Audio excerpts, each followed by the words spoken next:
Isang gabi ng kalasingan ang tuluyang nagbago sa buhay ng isang makapangyarihang music producer. Mula sa karangyaan, bigla siyang nagising sa isang kulungan na hindi niya kailanman inakalang mapapasukan niya. Ang K11 ay isang madilim na drama na nagpapakita kung paano kayang baliktarin ng isang maling desisyon ang buong buhay ng isang tao.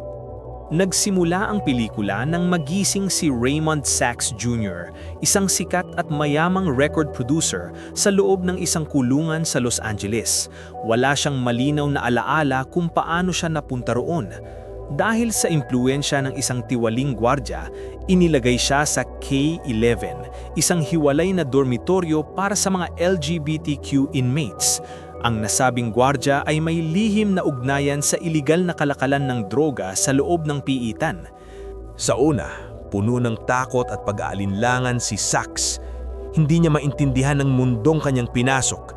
Isang lugar na may sariling batas, mga lider at lihim na sistema ng kapangyarihan.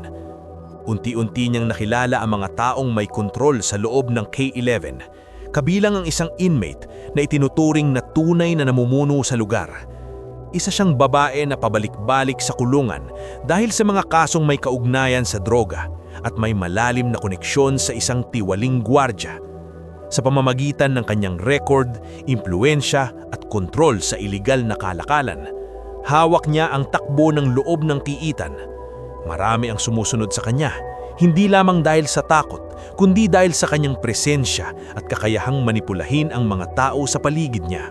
Habang tumatagal, napilitan si Sachs na mag-adjust upang mabuhay. Dito niya natutunan na ang tunay na kapangyarihan sa loob ng kulungan ay hindi nagmumula sa pisikal na lakas, kundi sa koneksyon, impluensya at katalinuhan. Sa paglipas ng mga araw, unti-unti ring may ilang inmate ang napalapit kay Sachs.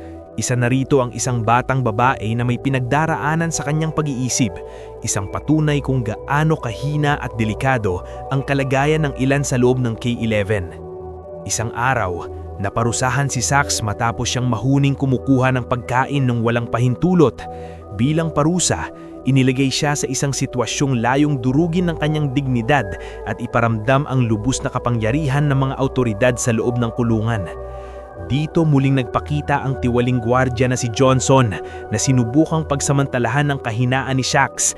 Nabigo man sa kanyang balak, iniwan siya nito ng isang malinaw na babala na hindi pa roon nagtatapos ang kanyang paghihirap. Lalo pang gumuho ang mundo ni Sachs nang makita niya sa telebisyon na siya ay inuugnay sa pagkamatay ng isang celebrity. Sa loob ng K11, nasaksihan din niya ang isa pang madilim na realidad. Isang batang inmate na paulit-ulit na inaabuso ng isang marahas na bilanggo. Labis na naawa si Sachs, gayon din ang ibang mga inmate dahil madalas nilang marinig ang paghingi ng tulong ng bata. Isang tahimik na trahedyang tila walang nakikinig. Ang ganitong mga pangyayari ang lalong nagbukas sa mata ni Sachs sa kalupitan ng sistemang kanyang kinabibilangan. Sa mismong araw ng kanyang hearing, isang panibagong dagok ang dumating sa buhay ni Sachs. Ang kanyang asawa ay nagsampa ng diborsyo, pinilit siyang pumirma sa mga dokumento para mailipat ang kanyang mga ari-arian at tuluyang iniwan siya upang magsimula ng bagong buhay kasama ang ibang lalaki. Dahil sa kasunduang yun, nagkaroon ng pag-asa si Sachs na makalaya ng mas maaga, ngunit kapalit nito ang halos lahat ng kanyang pinaghirapan.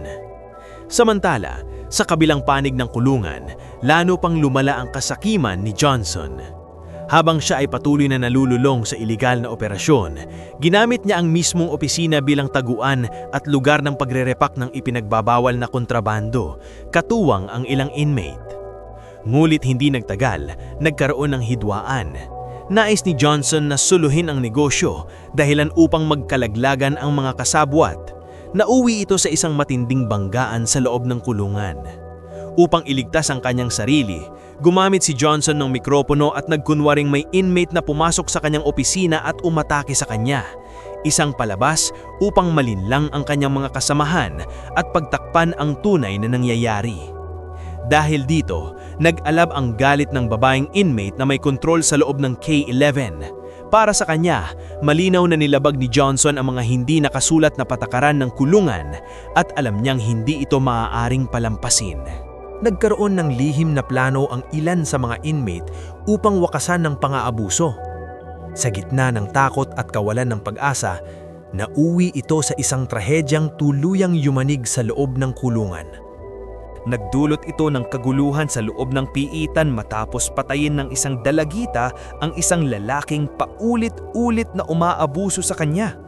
Sa gitna ng kaguluhan, nakipagkasundo si Sax sa isang babaeng gangster upang matrap at mailantad ang tiwaling gwardya. Bago tuluyang makalaya, ginamit ni Sax ang kanyang huling pagkakataon upang ilantad ang malawak na korupsyon sa loob ng kulungan. Sa huli, siya ay pinalaya. Wala na ang dating karangyaan. Pera at sasakyan na lamang ang kanyang natitira. Ngunit dala niya ang isang mahalagang aral. Ang kalayaan ay hindi nasusukat sa yaman, kundi sa kakayahang magsimulang muli. Sa huli, si Johnson ay nakulong dahil sa kasong pang-aabuso. Ipinapakita ng K11 na kahit gaano ka pa kataas sa lipunan, isang maling hakbang lang ang pagitan mo sa pagbagsak. Sa dulo, ang tunay na laban ay hindi sa loob ng kulungan, kundi sa sarili.